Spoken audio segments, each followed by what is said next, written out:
महाराष्ट्र में विधानसभा चुनाव का शंखनाद हो चुका है और इसी के चलते सीट बंटवारे के दौरान मनचाही सीट ना मिलने पर कई पार्टियों में ऐसे उम्मीदवार हैं जो नाराजगी व्यक्त करते हुए दिखाई दे रहे हैं। इसी के चलते अब एक पार्टी से दूसरी पार्टी में नेताओं की होने वाली इनकमिंग और आउटगोइंग बढ़ चुकी है। ऐसा ही कुछ माहौल अब मीरा भाईंदर में भी दिखाई दे रहा है। अरुण कदम जो कि एनसीपी अजित पवार गुट के मीरा भाईंदर जिलाध्यक्ष रह चुके हैं, उन्होंने अब 145 मीरा भाईंदर से अपक्ष उम्मीदवार के तौर पर चुनाव लड़ने की घोषणा की है। इसी के चलते उन्होंने प्रेस कॉन्फ्रेंस रखी थी। इस दौरान उन्होंने क्या कुछ कहा, आइए सुनते हैं। सर, कौन कौन से मुद्दे लेकर के आप विधानसभा चुनाव में उतरे हैं और पहला एक्सपीरियंस आपका विधानसभा का है, तो किस तरह आप लीड करेंगे? आज तक आपने जितने भी आमदार गए वो पहली टाइम ही गए थे, तो मैं भी जाऊंगा तो पहली टाइम ही जाऊंगा।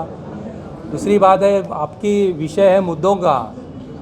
पहले तो पानी का किल्लत शहर में बहुत है, आम जनता परेशान है पानी से। 3-3 दिन के बाद पानी आ रहा है, वो भी अपूरा पानी आ रहा है और पानी का बिल दुगना आता है। पानी आधा, बिल दोगुना। टैक्स की बढ़ोतरी ये तो पालिका का विषय है, लेकिन टैक्स 15 साल पहले और आज के तारीख की जो टैक्स है वो 3 गुना हुआ है और सुविधा कम होते जा रही है। और एक विषय है लोगों का हेल्थ का, आरोग्य का। एक सरकारी अस्पताल एक ही है, वो भी अधूरा है, उसमें कोई सुविधा नहीं है। आप उसको प्राइमरी सेंटर बोलोगे तो भी उतने ही उसकी सुविधाएं हैं। तो एक अद्ययावत हॉस्पिटल बनाया जाए ताकि लोगों को सुविधा मिले और सरकारी इलाज के लिए लोगों को मीरा भाईंदर के बाहर जाना न पड़े। भाई, कांग्रेस प्रत्याशी मुजफ्फर हुसैन ने आज अपने बारे में एक सनसनीखेज खुलासा किया है। उनकी एक वीडियो वायरल है जिसमें वो बोले हैं कि मैं छत्रपति शिवाजी महाराज का वंशज हूँ। हाँ, प्रतिक्रिया? हाँ, पता नहीं मुझे। अभी वो वंशज हो गए तो उनको ही वंशावल पूछना पड़ेगा। अभी उनकी वंशज को मैं कैसे बात करूँ?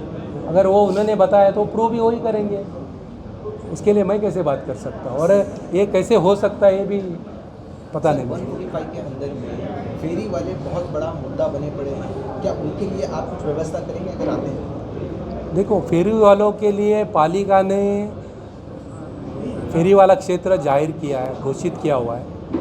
उसके अलावा भी फेरी वाले बढ़ रहे हैं। जो बढ़ रहे हैं उनको तो कंट्रोल किया नहीं जाए, इसका सबसे पहला दोष तो महापालिका और दूसरा पुलिस प्रशासन जो वाहतूक है, क्योंकि उसका जो प्रॉब्लम है फेरी वालों का वो तो वाहतूक को ही ज़्यादा होता है।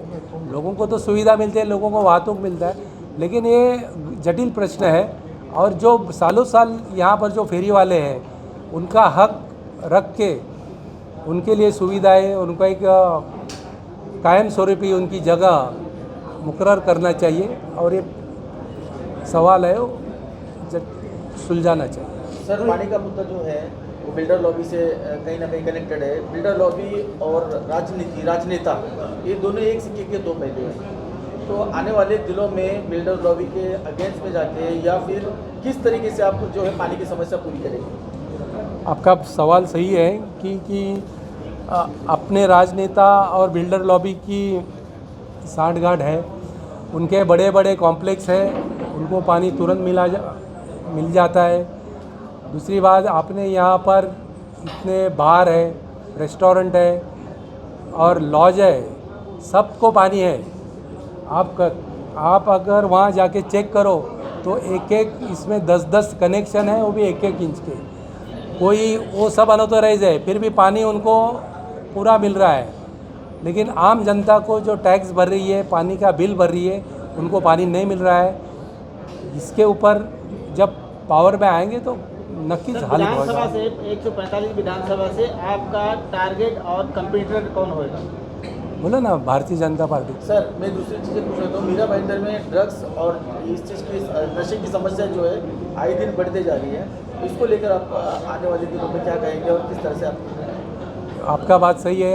अभी की युवा पीढ़ी ड्रग्स के इसमें अधीन हो गई है और ये बहुत डेंजर बात है शहर के लिए और वो बच्चों के फैमिली के लिए भी अच्छी बात नहीं है, धोखादायक बात है।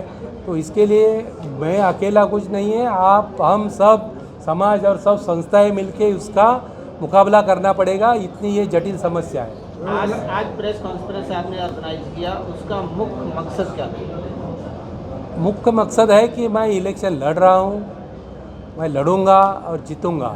और आने वाले सोमवार को 28 तारीख को मैं फॉर्म भरने जा रहा हूँ। मैं आप सबको इस प्रेस कॉन्फ्रेंस से ही आमंत्रित कर रहा हूँ, आप सभी उसमें शामिल हुई। अरुण, आपसे एक आखिरी सवाल है। जिस तरह से आज की जो विधायिका हैं वो किसी पर्टिकुलर नाम से जानी जाती हैं, शेरनी का, तो क्या जब आप जीतेंगे तो आप भी कोई टैग लेंगे या फिर सर्वधर्म समाव का एक? नहीं, सबसे पहली बात तो मेरे को ऐसा कोई टैग लेने की ज़रूरत नहीं है। मैं सब आम जनता से जुड़ा हूँ, सब जात धर्म जितने पंथ है सबसे मैं जुड़ा हूँ और सबके साथ मेरा घरेलू संबंध है।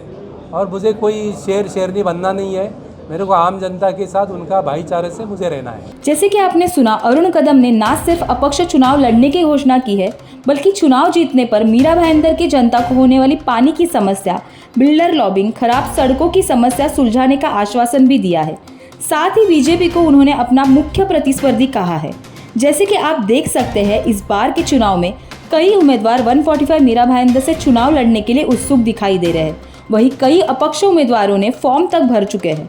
आपको क्या लगता है कि इस बार के विधानसभा चुनाव में मीरा भाईंदर सीट पर आखिरकार कौन विजेता होगा? कमेंट कर जरूर बताइए और ऐसे ही वीडियोस के लिए जुड़े रहिए MB लाइव से।